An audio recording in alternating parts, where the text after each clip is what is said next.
आप देख रहे हैं नेटवर्क 33 राजकुमार के साथ। नेटवर्क 33 की आज की कहानी में आगे बढ़ने से पहले अगर आपने हमारा चैनल अभी तक सब्सक्राइब नहीं किया है तो कर लें और साथ ही बेल आइकन को भी जरूर दबाएं। दोस्तों, अगर आपके पास भी ऐसी ही कोई कहानियां हैं तो हमारे साथ जरूर शेयर करें। हमारे इंस्टाग्राम आईडी पर इंस्टाग्राम आईडी है network_33 जिसका लिंक नीचे डिस्क्रिप्शन बॉक्स में दिया गया है। ऐसे ही और वीडियोस के लिए देखें इन डार्क। तो चलिए बढ़ते हैं आज की कहानी की ओर। ऐसे तो एक ट्रक ड्राइवर के तौर पर मुझे काफी एक्सपीरियंस है ट्रक चलाने का भी और रास्तों में होने वाली वारदातों का भी। ये बात तो सच है कि आपके साथ कभी भी और कहीं भी कुछ भी हो सकता है। तमाम मुश्किलों के बावजूद मैं ट्रक ड्राइविंग ही करता रहा। कई बार हाईवे पर छीन-छान मारपीट तक हुई, मगर मैंने ये काम नहीं छोड़ा। मगर उस रात जब मैं हमेशा की तरह देर रात सामान लेकर जा रहा था तो कुछ ऐसा हुआ जिसके बारे में ज्यादा किसी से आज तक जिक्र नहीं किया। तो हुआ कुछ ऐसा था कि मुझे उस रात निकले काफी देर हो चुकी थी। हाईवे का रास्ता होने के कारण ट्रक की स्पीड भी अच्छी खासी बनी हुई थी।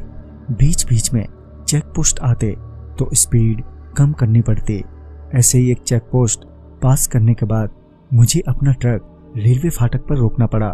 सामने देखा तो सिग्नल डाउन था और ट्रेन आने वाली थी। उस रेलवे फाटक पर बस एक मेरा ही ट्रक उस रात खड़ा था। वक्त भी काफी हो रहा था।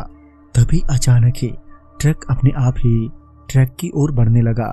पहले तो मेरा इस बात पर बिल्कुल भी ध्यान नहीं गया क्योंकि ट्रक बहुत ही धीरे धीरे रेलवे ट्रैक की ओर बढ़ रहा था। मगर जब ट्रक रेलवे फाटक के बेहद करीब पहुंच गया तब जाकर मुझे एहसास हुआ कि ट्रक आगे बढ़ रहा है। मैंने जैसे ही ट्रक पीछे करने के लिए रिवर्स गियर लगाया कि उससे पहले ही ट्रक जोर जोर से उस रेलवे फाटक को हिट करने लगा। मुझे समझ नहीं आ रहा था कि आखिर ये हो क्या रहा है। मैंने किसी तरह ट्रक को पीछे किया मगर फिर एक बार ट्रक बहुत तेजी से रेलवे फाटक की ओर बढ़ा और सिग्नल तोड़ता हुआ ट्रैक के बीचों बीच जाकर खड़ा हो गया। तभी मुझे ट्रेन के हॉर्न के साथ ट्रेन आती हुई नजर आई। मैं अभी भी ट्रक में ही था। अब ये साफ था कि मेरा ट्रक ट्रेन की चपेट में आने वाला है। तो मैं ट्रक से उतरकर ट्रक से बहुत दूर चला गया और इसी बीच ट्रेन ने ट्रक को हिट करते हुए वहां से एकदम से गुजर गई।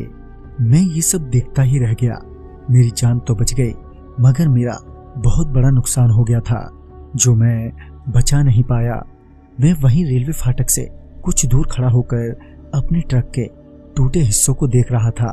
ट्रेन तो जा चुकी थी और मुझे कुछ समझ नहीं आ रहा था कि मैं अब क्या करूं कि तभी पीछे से एक चौकीदार आया और वो मेरा हाथ पकड़कर जबरदस्ती वहां से ले जाने लगा।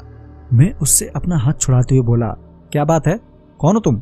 उस चौकीदार ने कोई जवाब नहीं दिया। वो बड़े ही गुस्से में नजर आ रहा था। उस चौकीदार ने फिर मेरा हाथ पकड़ लिया और मुझे घसीटते हुए उसी ट्रैक पर ले जाने लगा। मैं अपना पूरा जोर लगाकर भी अपने आप को उस चौकीदार से छुड़ा नहीं पा रहा था। तभी उसने देखते ही देखते मुझे हवा में ऊपर उठा दिया और उस ट्रैक के बीचों बीच पटक दिया जिससे मेरी कमर में बहुत जोर की चोट लग गई और मेरे कमर से नीचे का भाग बेजान हो गया। मैं दर्द से छटपटा रहा था और वो चौकीदार मुझे दर्द में कराते देख जोर जोर से हंस रहा था। तभी मुझे कुछ लोगों का शोर सुनाई दिया। जब मैंने सड़क की ओर देखा तो पाया कि 10 से 12 लोग चिल्लाते हुए मेरी ओर आ रहे हैं। इसी बीच मेरी आंख भी बंद हो गई। जब दोबारा मेरी आंख खुली तो मैं एक अस्पताल में था। मेरी जान तो बच गई मगर मेरे दोनों पांव में अब कोई हलचल नहीं थी। दोनों पांव बेजान हो गए थे।